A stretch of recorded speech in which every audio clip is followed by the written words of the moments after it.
My greatest concern is that when the systems Americans have come to depend on do finally break, several dozen people will show up at my door and be completely unprepared.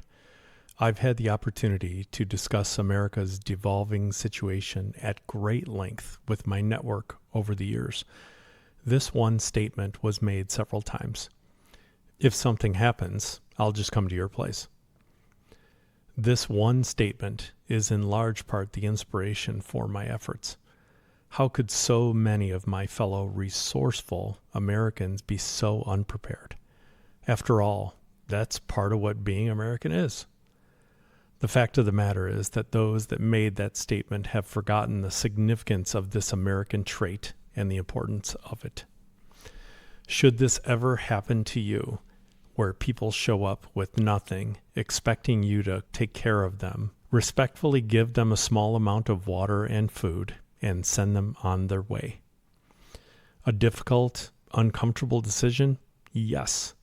Must you do it? Absolutely. Because if you are unprepared and unrealistic, deciding to take them in without the proper resources is a recipe for disaster. But David, you must be compassionate. After all, God or the angels will save us. Hogwash. Empathetic? I am. Know there's a Most High? I do.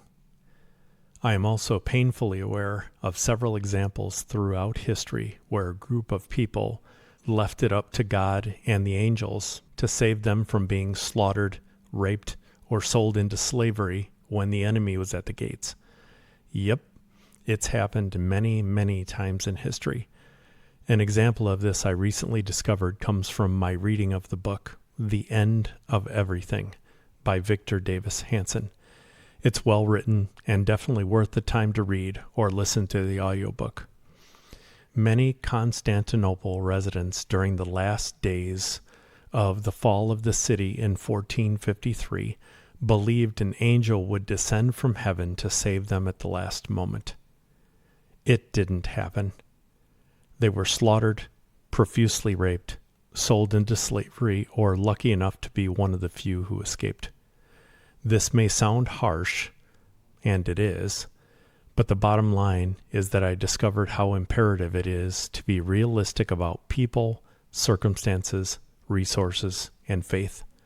Hope is not a strategy. Being resilient is.